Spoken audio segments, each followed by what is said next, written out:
नमस्कार, सत श्री अकाल। कैसे हो दोस्तों? Welcome back to this video जहां पे आज एनालाइज करेंगे हम 21st मैच WPL सीरीज का। अब लगभग ये टूर्नामेंट खत्म हो चुका है और प्लेऑफ्स में भी मात्र गिनते के दो मैच होते हैं, एक एलिमिनेटर और एक सीधा फाइनल। तो फाइनल में हमेशा की तरह लगातार तीसरी बार पहुंची है दिल्ली कैपिटल्स। अब इन दो टीमों में से एक टीम जो आज का मैच जीतेगी, एलिमिनेटर यानी कि मुंबई और गुजरात के बीच में, वो सीधा खेलेगी फाइनल 15 तारीख को दिल्ली के साथ।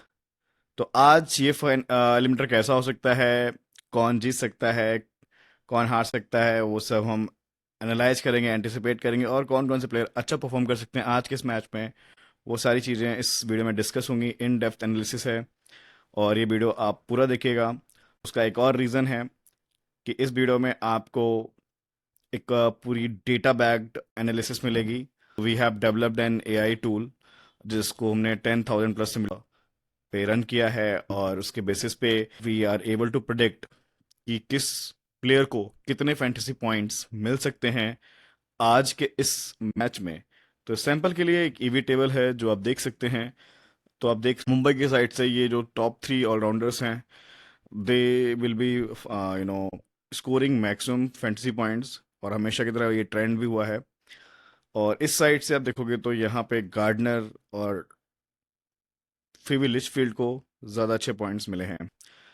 डियाना डॉटन का थोड़ा रेटिंग घटा है। उसका रीज़न सिंपल सा ये है कि दो हेड टू हेड मुकाबलों में उन्होंने बहुत ही बेकार प्रदर्शन दिया है, ना ही बैटिंग से चली हैं और ना ही बॉलिंग से विकेट लिया है। तो डियाना डॉटन हो सकता है आज भी फ्लॉप हो जाएं। डेटा के बेसिस भी मुझे लग रहा है, और वैसे भी उनके हेड टू हेड रिकॉर्ड भी कुछ खास नहीं है। तो उन पे पंट लिया जा सकता है बेस्ड ऑन आर प्रोडिक्शन। आगे बढ़ने से पहले रिक्वेस्ट है आप लोगों से, प्लीज़ टेलीग्राम चैनल ज्वाइन कीजिएगा। इसमें आपको लास्ट मिनट अपडेट मिलेगी मैच से पहले, टॉस के बाद, जो भी फाइनल कॉम्बिनेशन होगा, टीम में चेंजेस होंगे, वो सब आपके साथ डिस्कस किए जाएंगे। तीन आपको टीम्स मिलेंगी, एक ग्रैंड लीग, एक स्मॉल लीग, और तीसरी हेड टू हेड टीम, जिसको हम वीडियो में डिस्कस करेंगे। और फाइनल कॉम्बिनेशन टेलीग्राम चैनल पे शेयर किया जाएगा। डिस्क्रिप्शन बॉक्स में लिंक है, क्लिक कीजिए और टेलीग्राम तुरंत ज्वाइन कीजिएगा वीडियो खत्म होने से पहले। अब इस वेन्यू का हमें ठीक ठाक सा आइडिया हो चुका है कि वेन्यू क्या कर सकता है। तो देखिए, इस पिच पे रन हैं, दो मैचेस में रन्स भरपूर बने हैं, और लास्ट में तो ऑलमोस्ट 200 रन बन गए थे। 199 बन के 200 का टारगेट मिला था मुंबई को, जो कि वो चेस नहीं कर पाए थे। इसीलिए वो आज ये एलिमिनेटर खेल रहे हैं। अगर वो मैच जीत जाते आरसीबी से, तो वो सीधा फाइनल में होते, और ये मुकाबला आज हम दिल्ली वर्सेस गुजरात का रिव्यू कर रहे होते। तो अब इस ग्राउंड पे जो दो मैच हुए हैं, उसमें देखिए फर्स्ट इनिंग का जो एवरेज अब बढ़ के हो चुका है 190 के आसपास, सेकंड इनिंग का 180 के आसपास, और दोनों ही मैचेस डिफेंड हुए हैं। तो थोड़ा डिफेंडिंग प्रेफर्ड रहेगी, बिकॉज पिच पे रन है, तो ज़्यादा रन मारने के बाद आप सामने वाली टीम को प्रेशर में डाल के और उन्हें ऑल आउट भी कर सकते हो, और डिफेंड करके मैच जीता जा सकता है, बशर्ते रन्स कम से कम 180 185 के आसपास हो बोर्ड पे। तो क्वालिटी बॉलिंग के साथ डिफेंड करना भी कोई बुरा ऑप्शन नहीं है इस ग्राउंड पे। ऑल दो ड्यू आती है, तो चेसिंग भी इक्वली प्रेफर्ड रहेगी। बट फर्स्ट बॉलिंग करते हुए टीम को लिमिट करना पड़ेगा 150 से 160, मैक्सिमम 170। उससे ऊपर स्कोर बनता है तो साइकोलॉजिकल एडवांटेज डिफेंडिंग टीम के पास आ जाता है। लेकिन एक जो इंटरेस्टिंग कहानी है, ये वेन्यू पे रन्स हैं, लेकिन पेसर्स को हेल्प ना के बराबर है। फर्स्ट इनिंग में तो दो मैचेस में सिर्फ एक विकेट मिला है पेसर को, छह मिले हैं स्पिनर्स को। सेकंड इनिंग में ज़्यादा विकेट गिरे हैं, ऑलमोस्ट 20 विकेट ही की मान लो आप। एक में 10 और एक में 9 विकेट गिरे हैं, तो टोटल 19 विकेट्स में सात गिरे हैं पेसर्स के, 11 स्पिनर्स ने गिराए हैं, कुछ रनआउट्स भी हुए हैं। तो यानी कि स्पिनर्स को प्रायोरिटी देनी है। अगर आप कंफ्यूज हो कि यार मुझे बॉलर्स लेने ही है, तो मैं स्पिनर लूं या पेसर लूं, तो आप डेटा के हिसाब से थोड़ा स्पिनर्स को बैक कीजिएगा आज के इस मैच में। इस वेन्यू पे गुजरात खेल चुकी है 6 मैच, जहां पे वो जो जीती है सिर्फ 2 मैच। मुंबई के लिए ये वेन्यू अभी तक आ, अच्छा जा रहा था, उन्होंने अपने सारे मैचेस जीत रखे थे। लास्ट मैच की वजह से, यानी जो आरसीबी ने उन्हें हराया उसकी वजह से, अब इनके खाते में एक मैच हारे हैं यहाँ पे। तो 5 जीते हैं 6 मैच खेल के, तो 80% इनका विनिंग रेशियो है। स्टिल मैं बोलूँगा फेवरेट्स ऑब्वियसली बात है मुंबई खुलेगी because of two reasons. Venue record पे उनकी अच्छी पकड़ है, अच्छी बढ़त है। साथ ही साथ हेड टू हेड में भी उन्होंने ज़्यादा मुकाबले जीते हैं गुजरात से। इनफैक्ट सारे मुकाबले जीते हैं। तो जैसा कि मैं बोल रहा था कि हेड टू हेड में उन्होंने सारे मुकाबले जीते। ये एक्चुअली दोस्तों रिवर्स हो गया है। ये 6 मैच मुंबई जीती है और 0 मैच गुजरात जीती है। ये लोगों में अदला बदली करनी थी। डेटा सही है। अब हम ज़रा गौर कर लेते हैं जो रिसेंट मैचेस हुए हैं इस वेन्यू पे बाय दीज टू टीम्स। तो जो 2 मैच मुंबई खेल चुकी है तो वहाँ पे आप देखेंगे तो हैली मैथ्यूज ने दोनों मैच में अच्छा किया है। एमली अकर ने पहले मैच में बहुत अच्छा किया था लेकिन लास्ट मैच में सिर्फ एक ही विकेट लिया और रन्स तो उनसे बने ही नहीं है इस सीजन। कौर की भी यही कहानी है, एक मैच में हाफ सेंचुरी, दूसरे मैच में सिर्फ 20 रन, जो आरसीबी के खिलाफ नहीं चली थी ज़्यादा। गुजरात के खिलाफ ये चलती हैं तो आज आप उम्मीद कर सकते हो इनसे वापस एक अच्छी 40-50 की इनिंग आ सकती है अगर बैटिंग आती है तो। इस्माइल 2 विकेट मिले थे गुजरात के खिलाफ लेकिन आरसीबी के खिलाफ वो विकेट लेस गई थी। सिवर ने रन से अच्छा कंट्रीब्यूट किया है, विकेट लेस जा रही हैं इस विकेट पे और उनको ओवर्स भी अब कम मिल रहे हैं, कट रहे हैं उनके ओवर्स। तो ये थोड़ी अचंभे वाली बात है कि वो ऑलराउंडर वैल्यू उनसे नहीं मिली बट वो रन से इतना फैंटेसी पॉइंट्स दे जाती हैं, तेज तर्रार खेल के 30+40 के आसपास का स्कोर बनाती हैं तो तकरीबन आपके खाते में 100 के आसपास फैंटेसी पॉइंट आ जाते हैं। गुजरात का जो मैच हुआ था उसके भी प्लेयर्स रिव्यू कर लेते हैं। सबसे अच्छा प्रदर्शन जो आया था वो भारती फुलमली का आया था, 61 रन। इनकी जो पावर हिटिंग थी ना उसको देख के हरमनप्रीत कौर के पसीने छूट रहे थे और ये मैच ऑलमोस्ट जिताने वाली थी बट ये रह गई थोड़ा थोड़ा सा टोटल चेस करने से। बॉस कम मिली इनको, अगर इनको थोड़ा सा ऊपर प्रमोट करती है गुजरात तो शायद इनकी कैपेबिलिटी का भरपूर फायदा उठा के आज के इस मैच में एक कड़ी चुनौती प्रस्तुत कर सकती हैं गार्डनर। बाकी जो कंट्रीब्यूशन आया था रन से वो हरलिन देओल का आया था। उसके अलावा विकेट से 3 विकेट गिरे थे मुंबई के जिसमें एक विकेट काशवी का था। अब ये ओपन कर रही हैं दोस्तों अलॉन्ग विद बैथमूनी, तो अभी ये काफ़ी हद तक ऑलराउंडर वाली वैल्यू दे सकते हैं आज के मैच में। तनुजा कन्वर का एक विकेट आया था एंड एक विकेट आया था कैप्टन ऐश गार्डनर का। ये रन से फ्लॉप होती आई हैं मुंबई के against and this trend is continue even in on this venue जहाँ पे इनके venue record are really good against other teams. But आज के मैच में ये हिट होंगी फ्लॉप होंगी विद बैट ये कह पाना मुश्किल है। लेकिन फिर भी मुझे लगता है बहुत बड़ी पारी इनसे आज भी मैं एंटिसिपेट नहीं कर पा रहा हूँ because of uh continuous failure against Mumbai with bat. Wicket जरूर ले सकती हैं स्पेशली पहले बॉलिंग करते हुए, इवन दूसरी बॉलिंग कर विकेट जा सकते हैं क्योंकि ज़्यादा ही कर रहे हैं प्रोवाइडेड गुजरात रन बनाते। अब जो ये मैच हुआ था इसमें ज़रा एक बार हम हेड टू हेड रिव्यू कर लेते हैं कि कौन कैसा खेला था। तो ऑलरेडी हम ये चीज़ देख चुके हैं फिर भी आप एक सरसरी नज़र डाल लीजिएगा। सबसे अच्छा जो बैट से कंट्रीब्यूशन आया था वो कौर का आया था, हाफ सेंचुरी। दूसरा फिर नेट सेवर से। बॉलिंग सबसे अच्छा मैथ्यूज ने किया था, 3 विकेट लिए थे। 3 ही विकेट मिले थे एमिलिया कर को भी। 2 विकेट मिले थे इस्माइल को, एक विकेट मिला था गुप्ता को।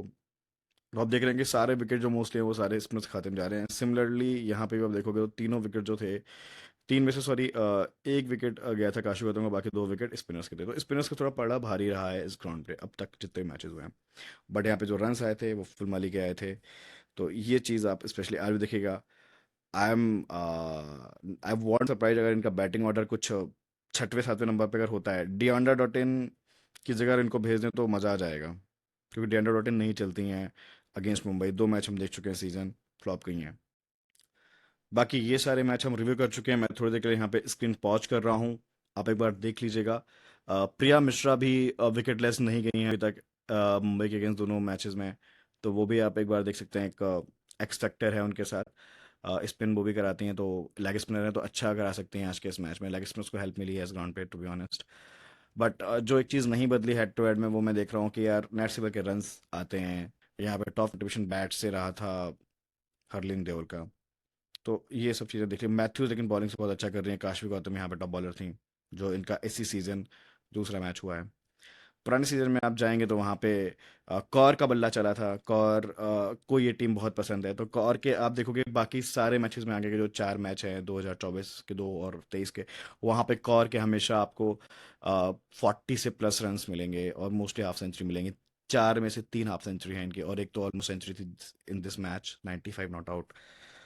और इस साइड से हेमलता जो अब खिलाई नहीं जा रही हैं, उन्होंने एक बार अच्छा किया था केवल, बट बैथमुनी शायद चल जाएं तो अच्छी बात है। क्योंकि Beth Mooney is the only player जो चल गई तो थोड़ा मुंबई को टेंशन हो गया, अदरवाइज तो फिर बाकी टीम को ये आउट कर ही लेते हैं कैसे भी करके विकेट से। लेकिन एक चीज़ और है कि कन्वर हमेशा विकेट में रही हैं, शायद ही किसी एक आध मैच में विकेट लेस गई हो, वरना मोस्टली विकेट लिए हैं उन्होंने। इधर से विकेट टैली में मोस्टली मैथ्यूज और इस्माइल रहती हैं, उनका हेड टू रिकॉर्ड बहुत अच्छा है। ये और एक मैच था 2000 सीजन 2 का, इसमें भी आप देखेंगे टॉप बैटर कौर हैं और टॉप बॉलर कर हैं, यहाँ पे टॉप बैटर मुनी है, यहाँ पे top batter top bowler Kanwar है। कन्वर ने यहाँ पे एक्चुअली रन भी ज़्यादा मारे थे मुनी से। ये मैच बहुत ही बेकार गया था, गुजरा था, कोई किसी ने कुछ नहीं किया था। ये जरा हम सीजन 1 को गौर कर लेते हैं, और यहाँ पे मैं फिर से एक बार रुकना चाहूँगा। ऑलरेडी हमने फर्स्ट मैच रिव्यू किया जो कि ब्रेबॉन में हुआ, जो हमारी मेमोरीज में फ्रेश है। ये मैच थोड़ा पुराना, बट यहाँ भी आप एक चीज़ देखोगे, कौर के यहाँ भी हाफ सेंचुरी आई थी, और जो लास्ट इनकाउंटर हुआ वहाँ भी हाफ सेंचुरी, तो ये कुछ चीज़ें हैं जो नहीं बदली हैं। दिस इज लाइक पैटर्न, और I would say history is repeating itself. Bhatia जो कि अब ओपन नहीं कर रही है, तो ये अच्छा करती हैं गुजरात के अगेंस्ट यूजली। अगर आज के मैच में इनसे ओपन करा दिया जाए और ये अच्छा खेल जाए, तो आई वॉन्ट बी सरप्राइज्ड। तो वहां पे इन पे पंट लिया जाता है if she is opening along with Hayley Matthews. But अगर नहीं करती हैं तो फिर थोड़ी सी वैल्यू कम हो जाती है इनकी फैंटेसी वैल्यू। नेट सिवर के भी अच्छे खासे रन रहते हैं, यहाँ पे इन्होंने विकेट से बहुत अच्छा लिया था, 3 विकेट निकाले थे। तो नेट सिवर को भी आप मत भूलेगा। बट एक चीज में देखिए, मैथ्यूज ने चाहे बैट हो बॉल हो, गुजरात के अगेंस्ट उनका कंट्रीब्यूशन आता जरूर है। तो ये एक बहुत अच्छी चीज़ है कि यार तीनों ऑलराउंडर में अगर कोई सबसे कंसिस्टेंट ऑलराउंडर है जिसका परफॉर्मेंस कभी ऐसा एवरेज नहीं गया, मतलब डिसअपॉइंटिंग नहीं है, कुछ ना कुछ किया उन्होंने, सेटिस्फैक्टरी गया, वो है हेली मैथ्यूज। बैट से हरमनप्रीत कौर एक्सेप्ट 1 मैच जो कि इस सीजन का पहला मैच, एंड नेट सिवर का बहुत अच्छा योगदान रहता है। कैमलियाकर का जो योगदान रहता है वो मोस्टली बॉलिंग से रहता है, रन से तो वो इस सीजन ही उन्होंने रन नहीं मारे। तो ये कुछ एनालिसिस है हेड टू हेड की। इस साइड से आप देखोगे तो गार्डनर हैं, जिनको आपको लेना है, और दूसरी कंवर हैं जिनको विकेट्स मिलने की हमेशा उम्मीद रहती है, और चूंकि स्पिन को हेल्प मिली है अभी तक इस ग्राउंड में दोनों मैचेस में, तो उस कवर को प्रेफर करना ज़रूरी है। एंड काशवी को जस्ट बिकॉज कि अब वो ओपन करने लगी हैं, तो अगर 10-20 रन दे गई और 1 विकेट लगी तो काम कर जाएंगे आपका। हरलिन देवल के भी ठीक ठाक रन हैं, बट वही है कि बहुत बड़ी पिक नहीं। एक ये मैच और देख लेते हैं, ये भी इस सीजन 1 का फर्स्ट मैच था, यहाँ भी कौर के रन्स थे और करके विकेट्स पे ज़्यादा थे, और विकेट से यहाँ भी इनका अच्छा कंट्रीब्यूशन था। तो गार्डनर का विकेट आ जाता है बट रन्स नहीं आते हैं। हेमलता आप जो खेल रही थी, तो कोई पॉइंट नहीं उनको रिव्यू करने का। देखिए बैटिंग लाइनअप मेरे ख्याल से सेम रहेगा मुंबई का। Mumbai want change their winning combination against Gujarat, और इसी कॉम्बिनेशन से वो आरसीबी के साथ भी खेले थे, तो they will go with the same combination. I don't think कि इतने इंपॉर्टेंट मैच में वो अब किसी नए प्लेयर पे, बेंच प्लेयर पे रिस्क लेंगे। एंड गुजरात के साइड से मुझे नहीं लगता कि, एक चेंज जो मुझे लगता है वो इनको लेना चाहिए कि इनको अभी भी ओपनिंग साझेदारी ढंग की नहीं मिली है। काश भी तो कोई रिलायबल ओपनर नहीं लगी मुझे। तो यहाँ पे वो वापस से लॉरा वुल्फार्ड को एक आखिरी मौका देना चाहें तो दे सकते हैं, बिकॉज उनका head to head record is good. बाकी तो सब कुछ सेम रहेगा, आई डोंट थिंक कोई चेंज होगा गुजरात में। अब देखिए फॉर्म देख लेते हैं।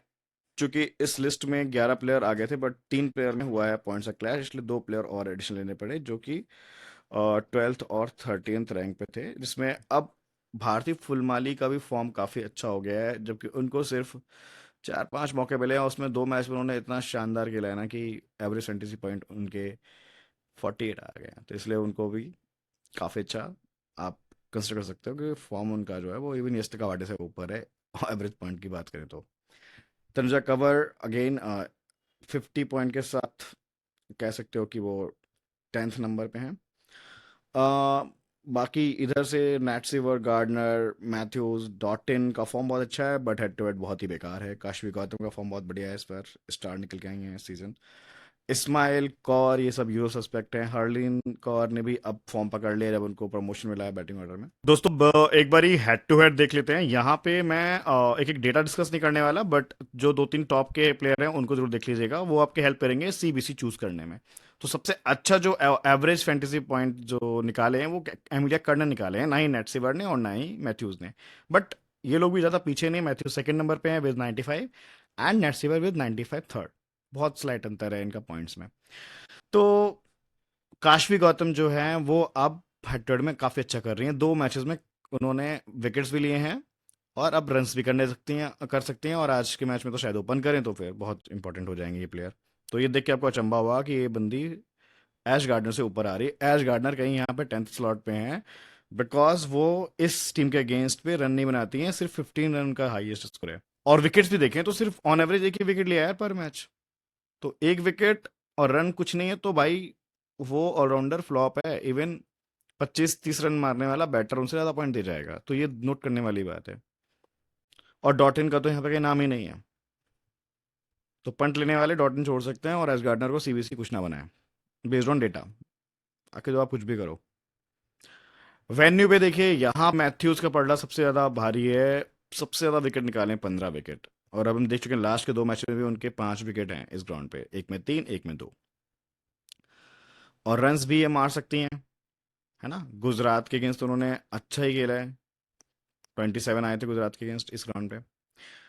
और एक ये 77 भी जो है वो गुजरात के अगेंस्ट ही आया था इसी ग्राउंड पे। तो ये देखने वाली बात है कि दो इनके जो अच्छे स्कोर है ना वेन्यू पे, वो आए हैं गुजरात के अगेंस्ट, और सबसे ज़्यादा विकेट भी हैं। तो यार ये डिफॉल्ट सी ऑप्शन हो जाते हैं आज भी, क्योंकि सेवर के ओवर भी कट रहे हैं और वो विकेट ले रही हैं दोनों मैचेस में।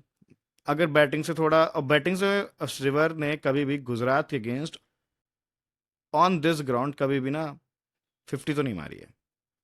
तो 50 नहीं आ रही इनकी आज, 30 के आसपास मैं फिर से एंटिसिपेट कर रहा हूँ। और विकेट नहीं मिले तो फिर इनकी वैल्यू, फैंटेसी वैल्यू कम हो जाएगी इवन एमलिया कर के साथ, क्योंकि एमलिया कर ना विकेट काफ़ी निकाले और इनके विकेट देखिए सिर्फ 4 विकेट हैं। तो ये एक थोड़ा सा अंतर है कि हेड टू हेड में जरूर विकेट है, लेकिन ग्राउंड पे ये इनके लिए अनलकी है विद बॉल, इसलिए इनके ओवर भी अब कितने, 2 या 3 ओवर मिल रहे हैं मैक्स।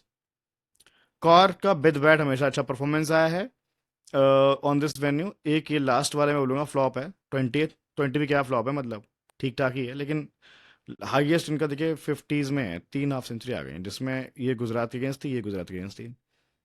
तो गुजरात के अगेंस्ट तो ये 50 मार रहे हैं आज भी। इस्माइल के विकेट हैं 2, और बाकी यहाँ पे इनका जो ये 6 नहीं होगा, ये 3 मैचेस में इन्होंने लिया है, शायद 3 या 2 मैच खेलेंगे इस ग्राउंड पे, 2 ही मैच खेले हैं ये इस सीजन के, ये गलती हो गई है, इसलिए एवरेज 70 का है। यस्तिका वाडिया आप देखोगे तो ग्राउंड पे ठीक ठाक खेली हैं, बट वही है कि अब ओपन नहीं कर रही तो मुश्किल है। देओल का भी ठीक ठाक रिकॉर्ड है, ये विकेट वाला आप इग्नोर करो, ये शायद अब नहीं लेती हैं क्योंकि बॉलिंग ही नहीं कराती हैं। कन्वर का भी देखिए 5 विकेट, और हेड टू हेड में भी 1 विकेट और नॉच करा रही है। फुलमाली का भी देखिए नाम आ गया है because of this one match जो उन्होंने अभी कल ही खेला था। आ, कल नहीं, इनफैक्ट परसों 135 पॉइंट दे गई थी, 61 की क्या ताबड़तोड़ नॉक आई थी मुंबई के अगेंस्ट ही। तो इनको भी आप वेन्यू लीडर में कंसिडर कर सकते हो, क्योंकि मुझे लगता है आज इनको प्रमोशन मिलेगा, ये काफ़ी लाइमलाइट में ही है उस मैच के बाद। अब ये सेंटिमेंट्स में जो सेफ टीम है उसमें यार आप ये नहीं छोड़ोगे, आप ये नहीं छोड़ोगे, आप इनको भी लेके जाइए, अब इनको भी लेके जाइएगा। बैट्समैन के अलावा कोई और ऑप्शन नहीं है अगर यस्तिका वाटे ओपन नहीं कर रही है तो। अब डॉट इन पे देखिए वही वाला है कि हेड टू हेड के बेसिस पे आप अगर इनको ड्रॉप करना चाहो आप कर सकते हो। दूसरा, हरमनप्रीत को ड्रॉप करने का रिस्क बिल्कुल मत लीजिएगा, बहुत बड़ा पाप होगा, स्पेशली बैटिंग फर्स्ट में, तो उनको लेके जाइए कंफर्म। इस्माइल को कंफर्म लेके जाएगा, ये विकेटलेस पिछले मैच में रुक गई थी बट इस मैच में विकेटलेस नहीं जाएंगी, क्योंकि ओपनिंग देखिए आकाश भी करेंगे या फिर कोई फीवी लिचफील्ड या कोई और, तो वो विकेट दे जाएंगे। Even batsman is not in great form, एक में बहुत अच्छा कर जाएंगे फिर बाकी मैच में फ्लॉप होती जाएंगे। देओल का भी सेंटीमेंट काफ़ी अच्छा आ गया है जब से वो वन डाउन आ रही हैं। गौतम का ऑफकोर्स अब तो बहुत इंपॉर्टेंट रोल है तो उनको लेके जाएगा, एंड कवर को भी मैं कहूँगा लेके जाएगा, बिकॉज गुजरात से अगर गार्डनर के अलावा कोई विकेट ले सकती है मुंबई का, तो वो कवर है। प्रिया मिश्रा से ऊपर मैं इनको रेट करता हूँ, क्योंकि वो थोड़ा बहुत बैटिंग भी जानती है अगर नीचे बैटिंग आने का मौका मिला तो अब इसमें मैं बोल रहा हूँ कि डियांडा डॉटेन और हरलिन देओल या काशवी और कन्वर के बीच में ये टसल रहेगी। मुंबई के सारे प्लेयर आप लेके जाओ जो भी टॉप 11 में आ रहे हैं, जो सेंटिमेंट्स 11 में आ रहे हैं, इनको किसी को छोड़ना नहीं, क्योंकि देखो मुंबई के 90% चांस है वो मैच जीतेगी और फिर से फाइनल खेलेगी। देखिए ये सारे एनालिसिस के हिसाब से हमने कुछ प्लेयर शॉर्ट लिस्ट किए हैं, उनको ज़रूर एक बार देख लीजिएगा। तो ये तो यार सारे शॉर्ट लिस्ट में आ ही जाते हैं, ये जो 5 प्लेयर है ना, ये इनके बिना तो टीम बनती ही नहीं है मुंबई की। और ये पांचों बैकबोन है एक अपने अपने डिपार्टमेंट से, ये 3 ऑलराउंडर, ये बैट से और ये बॉल से, इनको मत छोड़ना। इधर से कवर भी मत छोड़ना और गार्डनर भी मत छोड़ना। काशवी गौतम का मैं देखिए वेन्यू रिकॉर्ड में कुछ ज़्यादा अभी नाम नहीं आ पाया, बिकॉज एक ही मैच खेला है, तो कुछ बहुत ज़्यादा विशेष पॉइंट्स नहीं है, बहुत ज़्यादा इनको भी रेट नहीं कर सकते वेन्यू के हिसाब से। बाकी एटीट्यूड में ठीक ठाक है। हर्ली उनका हेड टू रिकॉर्ड इतना कुछ खास नहीं है, but venue record is good. और इनका ना वेन्यू रिकॉर्ड अच्छा है, ना इनका हेड टू हेड अच्छा है। इनका बस फॉर्म और sentiment same goes with her. तो इसलिए डियांडा डॉट को देखो, रिस्क तो लेना बहुत बड़ा रिस्क होगा, इसलिए ड्रॉप नहीं कर सकते इनको। सीबीसी इनको बनाने की गलती मत करना, ये फ्लॉप हो सकती है फिर से। अब फिक्स में तो आपको ऑलरेडी समझ में आ गया भाई क्या क्या लेके जाना है। डिफरेंशियल देखिए यार, फुल माली को आप ले जा सकते हो यार हरलीन देओल की जगह पे, स्पेशली अगर ये बैटिंग सेकंड करती हैं। सेकंड बैटिंग में ज़्यादा विकेट गिर रहे हैं दोनों मैचेस में, चेस करना थोड़ा डिफिकल्ट हो रहा है, क्योंकि मुंबई अगर पहले बैटिंग करेगी तो अच्छा स्कोर बनाएगी, जाहिर सी बात है। तो इनकी बैटिंग आ सकती है चेस में, बैटिंग फर्स्ट में भी आ सकती है, बट चेस में मुझे लगता है ज़्यादा चांसेस हैं आने के। और अमनजोत कौर, उसका रीज़न मैं बताता हूँ। पिछले मैच में फैंटेसी पॉइंट चाहे कम दिए हों, पिछले मैच में जो भी नुकसान अगर जिसको भी हुआ है ना, वो अमनजोत कौर की वजह से इसलिए हुआ क्योंकि ये 4 ओवर डालने के बाद 0 विकेट, और जब बैटिंग आई तो 17 रन, और उसमें एक ही चौका। तो बैटिंग से ये थोड़ा सा आउट ऑफ टच दिखी थी, जबकि गुजरात के खिलाफ बहुत अच्छे 27 मारे थे, बट बॉलिंग से कुछ नहीं किया था। बट जिस हिसाब से उनको बॉलिंग के 4 ओवर मिले थे, और उन्होंने 4 में से 3 ओवर बहुत प्यारे डाले थे, 3 रन की एवरेज थी पहले 3 ओवर की, और लास्ट ओवर उन्होंने पिटवा दिया था। लेकिन जिस फेज में ओवर डाले और जितने ज़्यादा अपॉर्चुनिटी मिली, उस हिसाब से यार ये बहुत अच्छे ऑलराउंडर लग रही है मुझे, क्योंकि ओवर अब नेट से कट रहे हैं, ओवर अब इवन एमिलिया करके भी एक ओवर कट जाता है, तो ओवर मिल रहे हैं किसको, कौर को। तो कौर पे ट्रस्ट कर रही हैं कैप्टन कौर, तो इसलिए इम्पोर्टेंट है। और इनको तो यार मैं प्रेफर करूंगा रखना, क्योंकि गुजरात के खिलाफ इन्होंने ठीक ठाक किया है, एक विकेट ले गई थी जो रिवर्स फिक्चर हुआ था, और पिछले मैच में जो इसी ग्राउंड पे हुआ था उसमें 27 मारे थे अच्छे खासे। प्रिया मिश्रा जो थोड़ी अंडररेटेड हो गई हैं, क्योंकि इन्होंने ना सिर्फ 3 मैच में विकेट लिए हैं, जिसमें 2 मैच जो है ना वो मुंबई के हैं। तो मुंबई के अगेंस्ट दोनों मैचेस में ये विकेट लेस नहीं गई हैं, इसलिए इनको आप कंसीडर कर सकते हो ओवर काशवी गौतम। अगर वो विकेट लेस जाती हैं तो इनके विकेट से आपका एक एज मिल जाएगा। अब देखिए पैटर्न में आप देख लेते हैं यार, अब सिवर को सिर्फ 2 ओवर मिले थे पिछले मैच में, इसको 4 मिल गए थे। तो अगर यही पैटर्न रहा तो Kaur is very important from allrounder perspective. 5वें नंबर पर बैटिंग आ रही है, 4 ओवर डाल रही है, तो भाई बहुत कुछ कर सकती है आज के मैच में। करके भी 3 ओवर हो गए थे मैथ्यूज के, लेकिन ओवर नहीं कट रहे, इसीलिए ये मुझे सेफ सी लगती है, बिकॉज इनको इनके ओवर भी नहीं कट रहे हैं, और इनकी बैटिंग भी फर्स्ट आनी है, फर्स्ट स्लॉट पे। तो खत्म बात यार, सबसे ज़्यादा अपॉर्चुनिटी इसी के पास है, अब चले ना चले वो अलग बात है। सिवर के पास अपॉर्चुनिटी देखिए बॉलिंग से अब कम होती जा रही है, और इनका ग्राउंड पर रिकॉर्ड बहुत बेकार है। तो इसलिए इनको थोड़ा सा मैं बोलूँगा या तो बीसी करेगा, या फिर आप बीसी आप कर को भी कर सकते हो बेस्ड ऑन बॉलिंग पैटर्न। क्योंकि गुजरात की देखिए एक तो ओपनिंग फ्लॉप हो सकती है, वहाँ पे इस्माइल हैं और नेट सिवर भी आ जाते हैं, लेकिन 2 ओवर मैथ्यूज के भी हैं। तो ओपनर में या तो नेट सिवर विकेट ले जाएंगे, या फिर इस्माइल, या फिर मैथ्यूज, ठीक है। उसके अलावा सिवर के पास मौके नहीं आ रहे हैं बॉलिंग करने के, लेकिन जो इनका जो बाकी मिडिल ऑर्डर है, जहाँ पे गार्डनर भी फ्लॉप होती हैं, डॉटन भी फ्लॉप होती हैं, तो उनके विकेट कौन ले जाएगा, मैथ्यूज, एमिलिया कर, या अमनजोत कौर।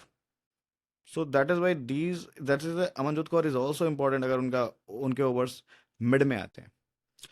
इधर से देखिए ओपन ही करा रही हैं, तो अब अगर एमिलिया कर को जरूरी आउट कर सकते हो, क्योंकि एमिलिया कर बैट से फॉर्म में नहीं है, बट वहाँ पे काशवी गौतम के भी 2 ओवर आ जाते हैं, 2 ओवर कवर के भी आ गए। तो अब 3 में यार किसी एक को विकेट मिल सकता है, एमिलिया कर का या इवन मैथ्यूज का भी, यार कोई बड़ी बात नहीं है। उसके बाद भाई मिडिल ओवर जिसके भी है ना वो यार खत्म है, फिर जो ओवर विकेट गिरेंगे ना वो गिरेंगे डेथ में। तो डेथ किसका कवर का आया था, वो 20th 90 तो वो डॉटन का आया था। तो इनको वैसे भी ले जाना पड़ेगा यार, स्मॉल में कौन छोड़ रहा है, नो मैटर स्टैट्स कितने खराब हैं, एंड गार्डनर। तो इसलिए बोल रहा हूँ कि मुझे आज के मैच में डॉटन, गौतम, कवर और गार्डनर, ये 4 प्लेयर ऐसे हैं ना फिक्स, इनको आप ले जा सकते हो गुजरात से। अब इसमें 8-3 कॉम्बिनेशन बनाना होगा, तो फिर एक प्लेयर कौन ड्रॉप करनी वो थोड़ा रिस्की हो जाएगा, किसी पे भी पॉइंट आउट करना मुश्किल है। लोग कवर को छोड़ेंगे, but cover is really important. Matchup already हम देख चुके हैं, तो मैचअप में सबसे ज़्यादा जो अच्छा मैचअप है जब मुंबई के बैटर खेलते हैं, तो वहाँ पे देखिए एक कवर का बहुत अच्छा मैचअप है मैथ्यूज के सामने, एंड ऐश गार्डनर का एमिलिया के सामने, एंड डॉटन का मैचअप तो ठीक ठाक दिख रहा है नेट्स के सामने, बट विकेट नहीं लिया अभी तक मुंबई का किसी का भी, ठीक है।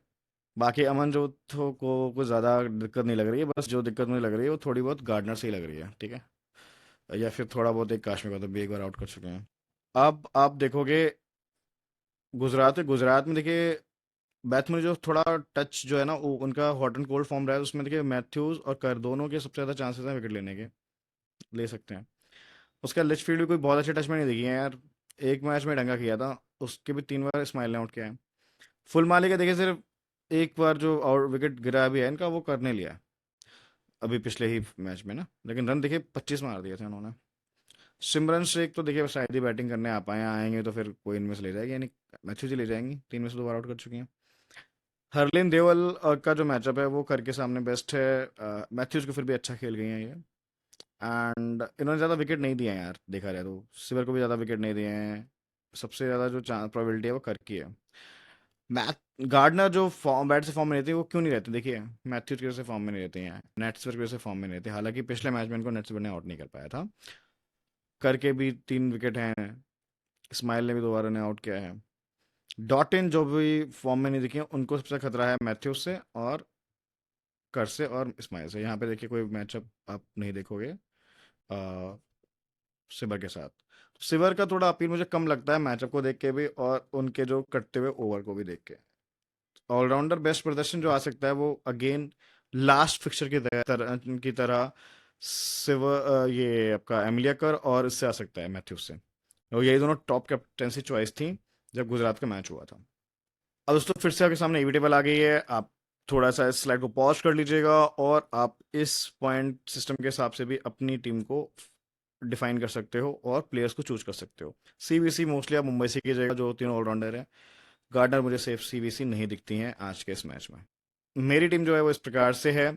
मैंने जो थोड़ा रिस्क लिया है वो लिया है हरलीन देओल पे, क्योंकि मुझे लगता है वो 20 से 25 रन ही देंगी।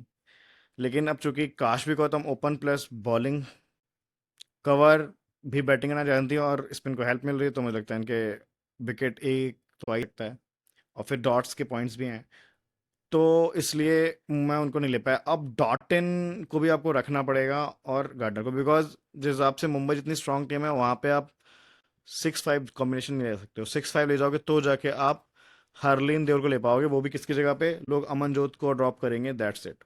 और अमनजोत को मैं ड्रॉप क्यों नहीं करूंगा उसका मैं रीज़न ऑलरेडी समझा चुका हूँ, आप लास्ट मैच में देख चुके हैं। बहुत ही बेहतरीन बॉलिंग की थी, इनफैक्ट बेस्ट बॉलिंग की थी उन्होंने अपने पहले 3 ओवर में। अब देखो डेथ में तो सभी मार खाते हैं, तो उन्होंने भी खा ली, कोई बड़ी बात नहीं, लेकिन उनके पास विकेट की अपॉर्चुनिटी भी आई थी, फील्डर्स की गलती थी, कैच आउट करने का मौका था लेकिन नहीं हो पाया, तो उनके खाते में विकेट भी होता। और उन्होंने रन भी ठीक ठाक मारे थे, 17 रन मार दिए थे आरसीबी के खिलाफ। टोटल ज़्यादा था इसलिए वो प्रेशर में ज़्यादा अच्छा नहीं खेल पाए, लेकिन गुजरात के अगेंस्ट उन्होंने 27 रन बहुत अच्छे से खेले थे। तो मुझे लगता है कि बैटिंग में बहुत अच्छा कर सकते हैं और एक विकेट भी ले सकते हैं, अगर उनको बशर्ते 3 ओवर तो मिले एटलीस्ट, और जो कि मिल सकते हैं। तो इसलिए कौर एवब हरलीन देओल आप ये कह सकते हो, क्योंकि ये प्लेयर तो कोई छोड़ नहीं रहा जब से ये ओपन करने आ गई हैं। तो और कवर पे जो रिस्क लेने के लोग जो सोच रहे हैं, मैं इसलिए नहीं ले रहा हूँ, बिकॉज देखो विकेट तो गिरना ही है, मुंबई के ऐसा तो है नहीं गिरेंगे। और सबसे ज़्यादा जो विकेट का जो मैचअप के हिसाब से और जो स्पिन को जो हेल्प है उस हिसाब से कवर और गार्डनर दो ही अच्छे ऑप्शन है इनके पास, तो कवर को क्यों छोड़ना। तो कवर वर्सेस एसडी मान लो या कवर वर्सेस एसडी मान लो, ये दो पंट हैं। अब मेरे हिसाब से मुझे ये वाला पंट ज़्यादा बेहतर लगता है, तो मैं इसके साथ जाना चाहूँगा। बाकी आप लोग देओल को लेना चाह रहे हो तो देओल को आप ले सकते हो कवर की जगह। कौर को आप फ्री मत छोड़ना किसी भी कीमत पे, अगर उनको 3 से 4 ओवर मिल गए तो भाई ये अच्छे पॉइंट्स दे जाएंगे। सीबीसी सिंपल रखा है मैंने बहुत ही, देखिए सेंटिमेंट्स की जो सी है वो नेट सेवर है, बिकॉज बॉलिंग से विकेट तो ये आरसीबी के खिलाफ भी नहीं ली थी, लेकिन फिर भी 148 पॉइंट देगी थी अपनी बैटिंग बैटिंग से। तो बैटिंग तो देखो ये खेलने वाले हैं, अच्छी खासी बैटिंग करने वाले हैं आज के इस मैच में भी, विकेट मिल गए तो माशाल्लाह। इसलिए इनको मैं बीसी कर रहा हूँ, लेकिन जो मुझे सबसे ज़्यादा लॉजिकली जो लग रहा है, और गुजरात किंग्स जो सबसे ज़्यादा पॉइंट जिन्होंने लिए थे वो थी मैथ्यूज, तो मैथ्यूज मेरी सी हैं इस मैच में, क्योंकि उनके ओवर नहीं कट रहे हैं, उनको पहले बैटिंग करने का मौका मिला, उनके सबसे ज़्यादा अपॉर्चुनिटी है आपको फैंटेसी पॉइंट्स लाने के। बाकी पंट आप जिस पे लेना चाहो, जो आपके प्रिडिक्शन बाबा बता दें, आप वो कर लो, लॉजिक ये बोलता है। अब आपको वीडियो पसंद आई हो तो आप प्लीज़ लाइक करें, कमेंट करें, बताएं मुझे क्या क्या अच्छा लगा, क्या क्या ख़राब लगा। वीडियो तो थोड़ा लंबी बनेगी भाई दोस्तों, क्योंकि मैं रिसर्च करता हूँ, आपको एक चीज़ बताना चाहता हूँ। मैं सिर्फ प्रिपरेशन बता दूँ, ये प्लेयर ले लो, ये प्लेयर छोड़ दो, जैसे बाकी लोग बता देते हैं, 5 मिनट में वो चीज़ करना चाहूँगा तो यार वो तो मैं ऐसे ही करूँगा यार, कोई दिक्कत नहीं है, एक सेल्फी बना दूंगा, फिर इतना सब करने की कोई ज़रूरत नहीं है। इतना सब डेटा लाने की, इतने सब डिज़ाइन पीपीटी बनाने की क्या ज़रूरत है? फिर तो मैं बैठ जाऊँ आपके सामने और एक पेपर कलम लेके बैठ जाऊँ, भाई ये ले लो, ये ले लो, ये ले लो बस, और टिप बना के भेज दूँ आपको, दिखा दूँ ये टीम। ये करना है तो यार 100 लोग पड़े हुए हैं यूट्यूब दुनिया में और टेलीग्राम दुनिया में, है ना? आप उनके पास चले जाओ। यहाँ वही लोग आए सीरियसली जो क्रिकेट को पसंद करते हो खेलना, उनकी फैंटेसी, उनके एनालिसिस को समझना। सिर्फ और सिर्फ टीम के लालच में आया तो भाई लास्ट के 5 मिनट देख लिया करो, जैसे यार वीडियो देखते हो मेरा भी देख लो। लेकिन पूरा वीडियो देखने का मजा आपको तभी आएगा जब आप क्रिकेट की एनालिसिस को समझना चाहते हो, और फैंटेसी में कौन सा पॉइंट, कौन सा प्लेयर लेना है, कौन सा प्लेयर छोड़ना है, क्यों छोड़ना है, क्यों लेना है, किसको सीबीसी करना है, उसका एक एक लॉजिक समझना चाहते हो। तो मैंने अपनी पूरी कोशिश की है आप लोग को समझाने की। होप आपको मेरी कोशिश पसंद आ रही होगी। सपोर्ट बनाए रखें। अब एक वीडियो और आएगा जो फाइनल का होगा, उसके बाद फिर अपन मिलेंगे आईपीएल में सीधा। तब तक के लिए नमस्कार, ध्यान रखिएगा। और होली आ चुकी है ऑलमोस्ट, तो हैप्पी होली। आज होलिका दहन है। होली खेलिए, मैच खेलिए, खुश रहिए, खूब कमाइए, खूब जीतिए। Bye, take care.